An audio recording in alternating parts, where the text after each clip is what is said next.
battle is more full of names than yours. Our men more perfect in the use of arms. Our armor all as strong. Our cause the best. Then reason wills our hearts should be as good. My name is Kabir Bedi, and though I have been quoting Shakespeare, those lines do epitomize the call to war for a nation dedicated to peace. Unfortunately, war is sometimes a sad necessity. When war defines victory of good over evil, of right over wrong, then much glory is attached to the act of winning and defeating one's enemies. It's with such thoughts that I welcome you to our series on the wars that India had to fight to safeguard her borders and sovereignty. Today we begin with the first in a series of shows on the tales of war and the Indian soldier, of guns and glory.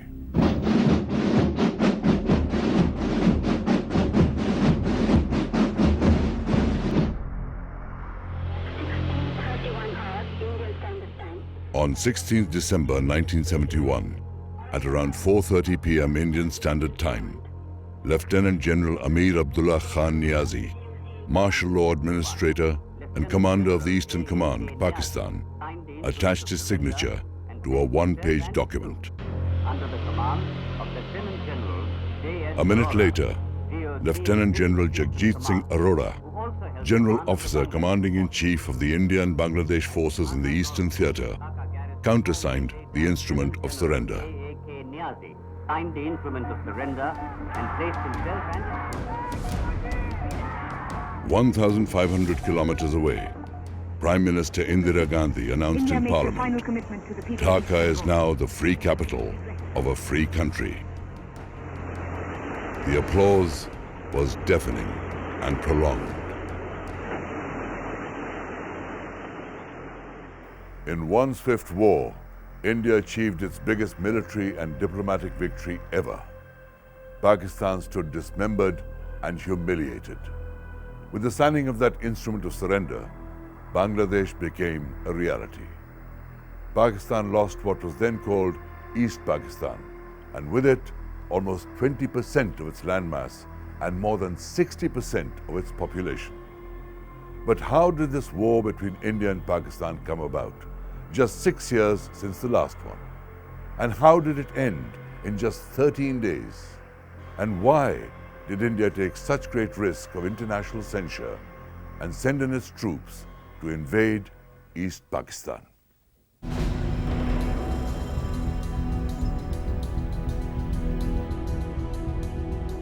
By the end of April 1971, violence and genocide in East Pakistan had driven an estimated 10 million refugees into India. The situation was proving an immense strain on the fledgling Indian economy, and all indications anticipated that millions of others were ready to cross over. In Islamabad, the military dictator General Yahya Khan refused to acknowledge that East Pakistani citizens were fleeing to India by the millions. These people who you saw were not refugees from East Pakistan. I can arrange a lot of influx of refugees into Pakistan if you'd like to come with me to East Pakistan. I'll show you how they're coming from India. But they're not coming in, nor are my refugees going back to India. Despite India's own difficulties, the East Pakistanis were accommodated in refugee camps and provided with food and shelter. Meanwhile, in East Pakistan, the local population was up in arms against their military and the administration. They were being brutally subjugated by the Pakistani army.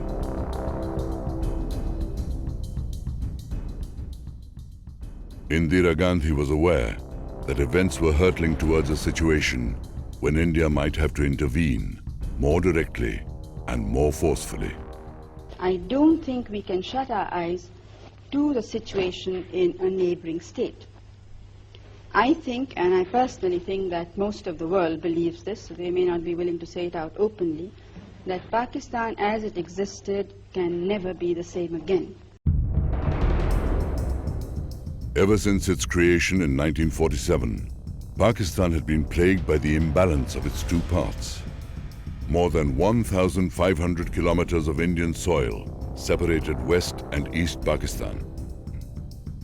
Both parts shared a common religion, but were divided by distance, culture, language, and economics. West Pakistan was many times larger in size and had the nation's capital. But East Pakistan accounted for 75% of the population. West Pakistan monopolized the civil services, the armed forces, and the diplomatic corps. East Pakistan accounted for 75% of all exports and foreign earnings, yet only received 30% of all imports and investments.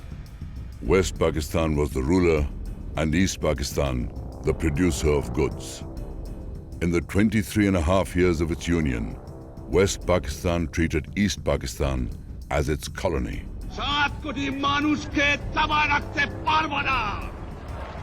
Then in 1970, Sheikh Mujibur Rahman won the first near-free elections in almost 2 decades.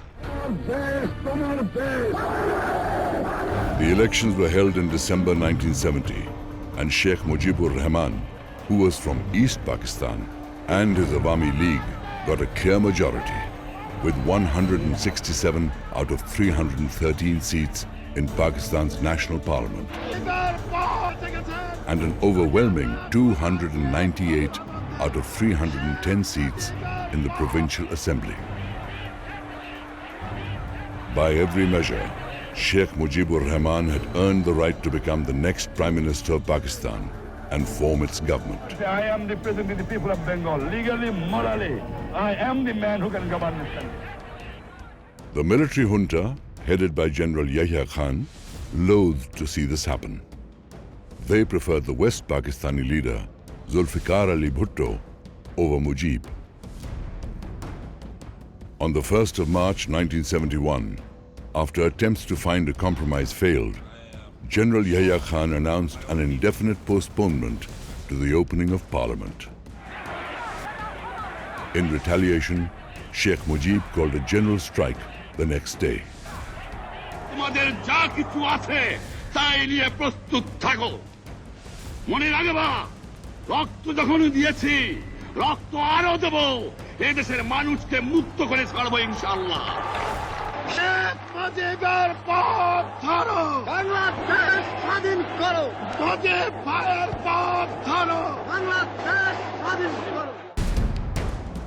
Riots followed, and some Bengali units of the Pakistani army mutinied.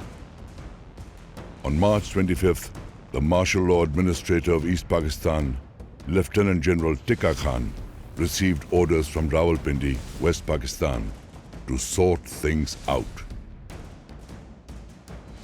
The same night, Sheikh Mujibur Rahman was arrested and sent off to a secret location, and the Pakistani army began a large-scale and brutal crackdown targeting Awami League leaders and the Bengali intelligentsia. The refugees started coming in, and government of India was engulfed with its refugees. Mr. Gandhi then took a decision that we must help the freedom fighters and help the people of Bangladesh, and that is how we got involved. India began to provide political, diplomatic and moral support to the Mukti Bahini, the guerrilla force that began covert operations against the Pakistani army. Bengali troops in the East Pakistan army mutinied and deserted in large numbers to join the Mukti Bahini. Indira Gandhi told General Manekshaw to prepare for war, while she launched a diplomatic campaign to create awareness about the situation in East Pakistan. During the summer of 1971, Mrs. Gandhi toured world capitals, telling the international community to intervene in Pakistan to end its continuing atrocities. But America and its Western allies remained aloof, and the Soviet bloc, which backed India, did not have much influence over Pakistan. In 1971, when the monsoons hit East Pakistan, all plans for offensive action on the ground were halted. The rivers of Bengal were in spate, and at places, They were flowing 5 to 6 kilometers wide. Every drain, rivulet and field was overflowing. But still, the preparations for battle continued at breakneck speed on both sides because war had become inevitable. So we moved 30,000 tons of stores to Tripura alone. So we have built up the infrastructure and the logistics during the monsoon. So when the wars did start, we did not look back. Against there a few artillery pieces.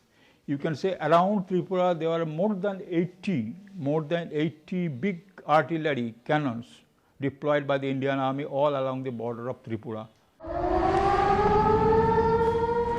On December 3rd, 1971, at 5:45 p.m., Pakistan launched preemptive airstrikes on forward Indian air bases. Srinagar, Avantipur, Pathankot, Uttaralai, Jodhpur, Ambala and Agra. India and Pakistan were once again at war, an incredible third time in less than 25 years. Pakistan launched a full... In a radio broadcast shortly before midnight, Prime Minister Indira Gandhi addressed the nation. The war in Bangladesh has become a war on India. Taking advantage of the full moon on the night of December 3rd, 1971, a second wave of Pakistan Air Force came bombing and strafing the Indian airfields. Both these attempts were so clumsy that not one Indian aircraft was lost on the ground.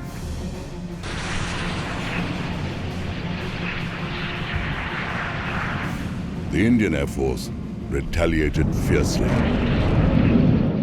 While the Pakistani planes were still on their way back, Canberra bombers from Agra took off to bomb Pakistani targets. The IAF attacked Chanderi, Shorkot, Sargoda, Muri, Mianwali, Masroor near Karachi, Risalwala in Rawalpindi, and Changamanga in Lahore. The IAF relentlessly mounted an ever-increasing number of sorties over both West and East Pakistan. By the time the war was nearing its end, the IAF was flying 500 sorties a day, the highest number of air attacks since the Second World War.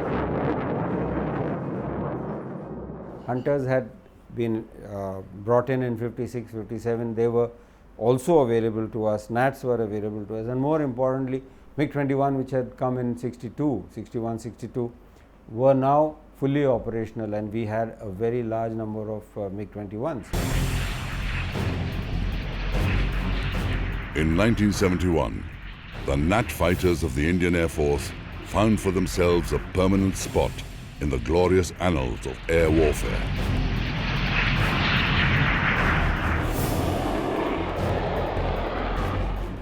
And the most memorable of all Nats was flown by Flying Officer Nirmaljit Singh Sekhon of the number 18 Flying Bullet Squadron. Flying from Srinagar on December the 14th, Sekhon single-handedly took on 6 Pakistani F-86 Sabres.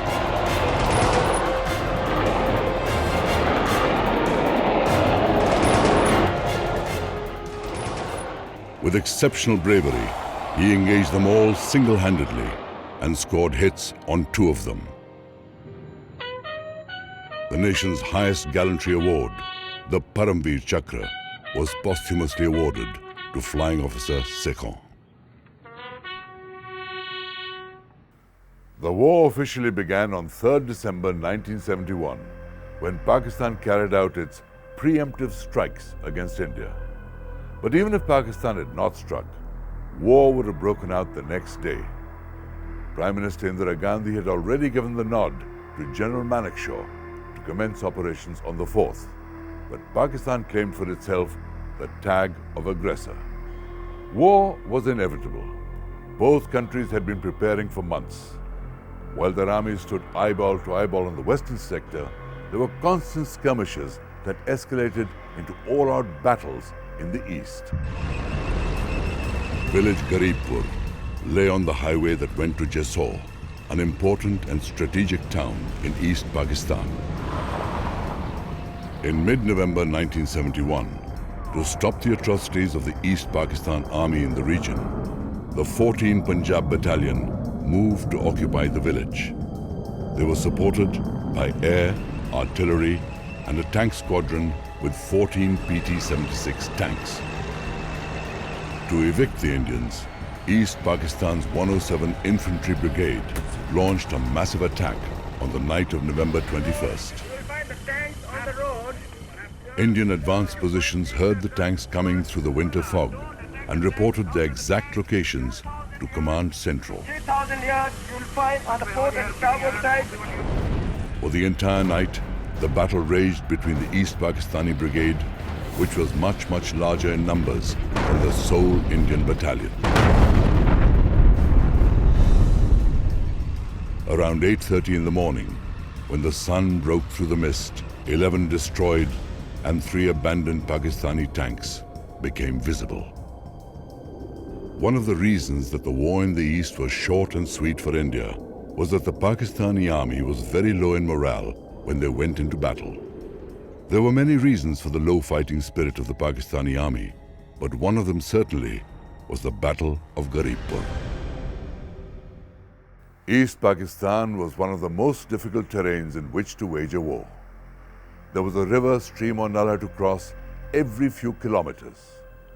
India's near-obsolete PT-76 amphibious tanks proved very useful as the Indian Army began the invasion of East Pakistan on the 4th of December, 1971. Crossing wet, soggy terrains, the wide deck of the PT-76 could accommodate a 12-man squad, and a platoon could be crammed aboard if the crossing was uncontested. But let's shift focus to the western sector once again, on the night of 4th December, when, in the cloak of darkness, 59 Pakistani tanks approached boundary pillar 638 in Rajasthan.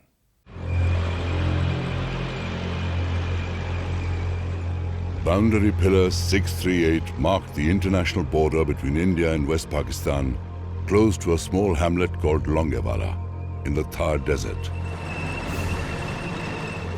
On the night of 4th-5th December, a forward patrol at the border heard noises of a major movement of armor. In Longewala, there was only a single company, the 23 Punjab Regiment, under the command of Major Chandpuri. When Major Chandpuri was informed of the movement of heavy armor in his direction, he sent urgent messages to his battalion headquarters for reinforcement and support. But in the meantime, he positioned his men to stop the advancing Pakistanis at any cost. At 4:30 a.m. on December the 5th began the famous Battle of Longewala, where a single company of the Indian Army held back the West Pakistan Army with its Chinese-built T-59 tanks of the 22nd Cavalry and a squadron of US-built Sherman tanks. Behind the tanks came Pakistan's 20th Frontier Force Battalion. Within the first few minutes, the Indian Army scored a direct hit on one T-59 tank and a Pakistan Army jeep carrying a senior officer. The Pakistani advance paused, regrouped, then began to move forward again. Major Chandpuri's men fought with valor and against immense odds and kept the West Pakistan Army from overrunning Longewala. Tank after tank was stopped in its tracks because of the bravery of the men of 23 Punjab.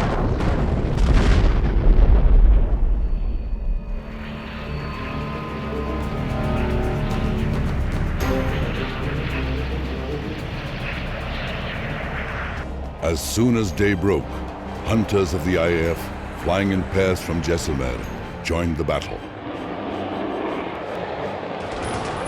The first pair took care of 6 Pakistani tanks. In the meantime, ground troops and artillery units began arriving, reinforcing Major Chandpuri's brave men. the Pakistani armor panicked and, abandoning all war discipline and their own battle plan, began to run helter-skelter to avoid being blown up.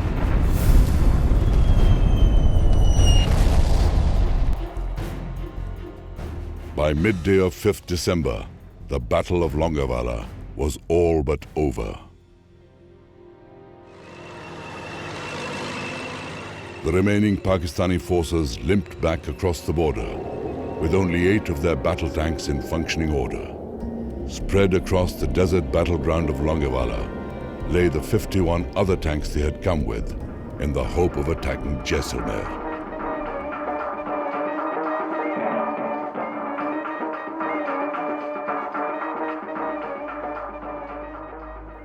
For months before the war broke out, West Pakistan had been secretly sending reinforcements to East Pakistan using commercial Pakistan International Airways flights that flew via Colombo. Entire divisions of the Pakistan Army were sent on these commercial flights. Heavy equipment was transported by ship. But then something strange happened. In November, Indian listening posts along the coast picked up chatter from the submarine PNS Ghazi as it was laying mines in the Bay of Bengal. Alas, we've run out of time today, but we'll continue talking about what happened to submarine Ghazi and the war in 71 next week in the next episode of Guns and Glory.